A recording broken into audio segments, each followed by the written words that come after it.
গোয়া আর পন্ডিচেরি দেখলে মনে হবে একই পোস্টকার্ডে দুটো ছবি।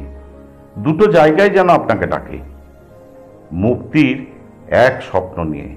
সাগরে হাওয়া, ঔপনিবেশ আমলে বাড়ি, রঙিন কাফে আর একটুখানি ধীর গতির জীবন। কিন্তু পাশাপাশি রাখলেই বোঝা যায় এরা একে অপরের থেকে কতটা আলাদা। এটা শুধু পূর্ব উপকূল বনাম পশ্চিম উপকূল নয়, এটা আসলে দুই ভিন্ন আত্মার গল্প। প্রতিটা গলি, প্রতিটা জানলার রং আর ঢেউয়ের শব্দ যেন বলে দেয় তারা কে আর কেন আলাদা। গোয়া বনাম পন্ডিচেরির এই দ্বন্দ্বে মূল প্রশ্নটা হলো, আপনার আত্মা কোথায় গেলে বেশি শান্তি খুঁজে পায়।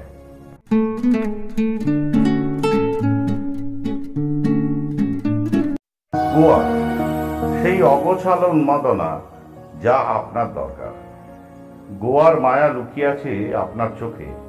আপনি যা খুঁজছেন গোয়া ঠিক সেটাই আপনাকে দিতে জানে। চুপচাপ একটা সমুদ্র সৈকত, দুর্দান্ত দুর্দান্ত খাবার, অথবা সারা রাতের পার্টি, সবই আছে এখানে একসাথে, একসঙ্গে। একদিকে পুরনো পর্তুগিজ ভিলা, লাল টালির ছাল, আর একদিকে রাতের বেলায় নিচু আকাশ, নিচু আলোয় ঝলমল শ্যাক, যেখানে ক্যালামারি খাচ্ছেন আর ব্যাকগ্রাউন্ডে চলছে ইডিএম মিউজিক। বিপরীত মত, হ্যাঁ, কিন্তু গোয়া কখনোই নিজের মধ্যে থাকা এই বৈপরীত্যকে মেটাতে চায়নি। নর্থ গোয়া একেবারে উন্মাদ আর অপরিকল্পিত। একদিকে ট্যাটু পার্লার, তার পাশে গির্জা। একদিকে জার্মান বেকারি, আর তার সামনেই হাট বাজার। গরুর ফাঁকে স্কুটার চলে যায়, আর লোকেরা শ্যাম্পেন নিয়ে ব্রাঞ্চ করে। এখানে একটা অদৃশ্য ছন্দ কাজ করে, এক ধরনের স্বতঃস্ফূর্ত ভারসাম্য, যেটা কাজ করে কারণ এটা কাউকে কিছু প্রমাণ করার চেষ্টা করে না। আর সাউথ গোয়া ঠিক একেবারে উল্টো। শান্ত, প্রশস্ত সৈকত, প্রাচীন কাঠের ঘ্রাণ, লবণাক্ত হাওয়া আর একরাশ ঐতিহ্য, যারা জগৎ থেকে পালিয়ে নয় বরং একটুখানি বিরতি নিতে আসেন, তাদের জন্য একদম পারফেক্ট ডেস্টিনেশন। বাগা আর কালাঙ্গুটে প্যারাসেলিং, ক্লাব আর বিচ মার্কেটের জন্য বিখ্যাত। ভাগাটর লাল পাহাড় আর সূর্যাস্ত দেখার জন্য আদর্শ। অঞ্জুনা এখনো ধরে রেখেছে তার হিপ্পি আত্মা। আর খাবারের কথা যত কম বলা যায় ততই ভালো। গোয়ার অর্ধেকের বেশি সৌন্দর্য লুকিয়ে আছে তার খাবারে।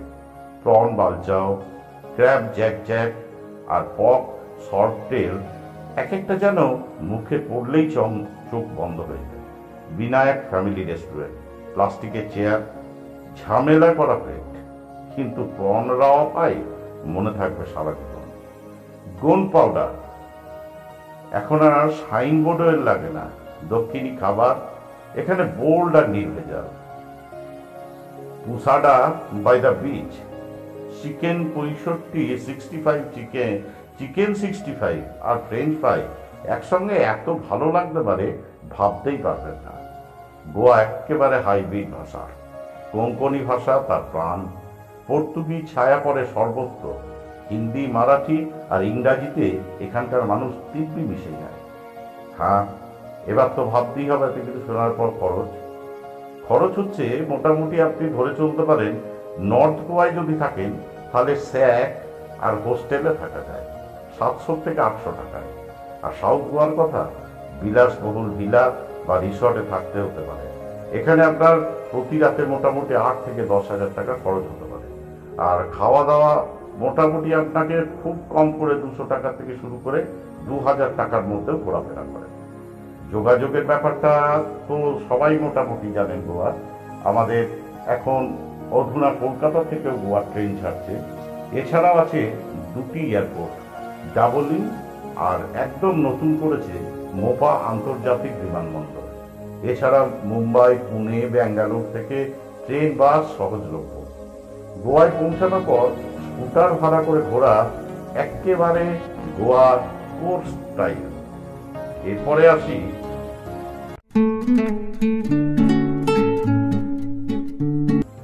পন্ডিচেরি, সেই নীরব প্রশান্তি যা আপনি ডিজার্ভ করেন।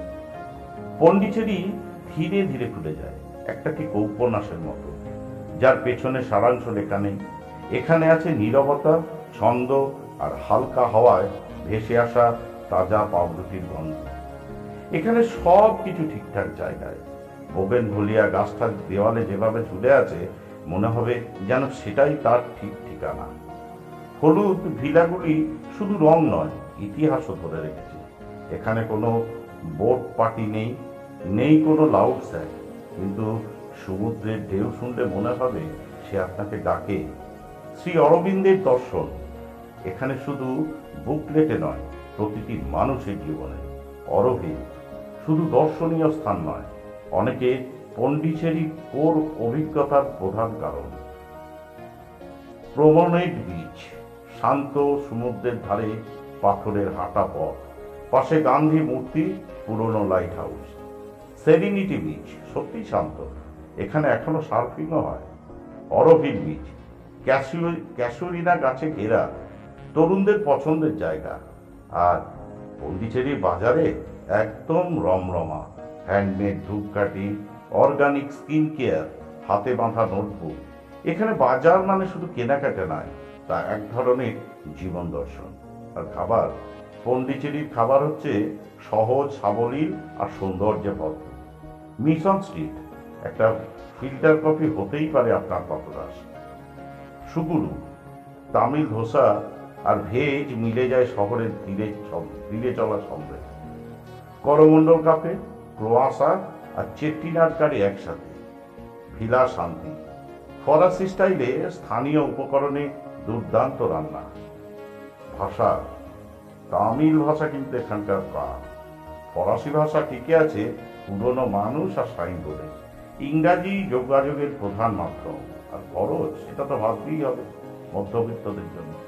সাধারণত গেস্ট হাউসে যদি থাকেন তাহলে 1000 থেকে 1500 টাকায় থাকা যায়। আর হোয়াইট টাউনের বুটিক হোটেলগুলো মোটামুটি 3000 থেকে 6000 টাকার মধ্যে। সাউথ ইন্ডিয়ার খাবার মাত্র 300 টাকা, আর পুরো ডিনার 1200 থেকে 1500 টাকার মধ্যে শেষ। যোগাযোগ হচ্ছে প্রধানত রোডওয়ে কানেক্টিভিটি ভালো, চেন্নাই বা ব্যাঙ্গালোর থেকে 3-4 ঘন্টা রাস্তা। এছাড়া একটা ছোট্ট এয়ারপোর্ট আছে, তবে ফ্লাইট অপশন সীমিত। গোয়া বনাম পন্ডিচেরি, এই লড়াই কেবল সৈকতের রূপ বা খরচের হিসাব না, এটা এক বেছে নেওয়ার গল্প। গোয়া মানে নিজেকে ছেড়ে দেওয়া, আর পন্ডিচেরি মানে নিজেকে চেনে নেওয়া। গোয়া আপনাকে একটা বিয়ার ধরিয়ে দেবে আর বলবে চলো নাচি বিয়ার পোর্ট, আর পন্ডিচেরি আপনাকে একটা বই দেবে, একটা জানালা খুলবে আর বলবে একবার নিঃশ্বাস নাও। গোয়া যদি নিঃশ্বাস ফেলা হয়, তবে পন্ডিচেরি নিঃশ্বাস নেওয়া। এই দুই জায়গাতেই আপনি নিজেকে খুঁজে পাবেন, তবে অভিজ্ঞতা একেবারে ভিন্ন। বন্ধুরা, আজকের এই ভিডিওটা আপনাদের কাছে কতটা কার্যকর, কতটা আপনাদের কাজে লাগতে পারে, আমাকে অতি অবশ্যই কমেন্টস করে জানাবেন। যদি ভিডিওটা বন্ধুরা ভালো লাগে, তাহলে অতি অবশ্যই আমি করব, আমাকে একটা ছোট্ট লাইক করে একটা কমেন্টস করে দিন। আর অবশ্যই আমার এই অজানা কথা চ্যানেলকে সাবস্ক্রাইব করতে ভুলবেন না। ভালো থাকুন, সুখে থাকুন, শান্তিতে থাকুন। শুভরাত্রি, ধন্যবাদ।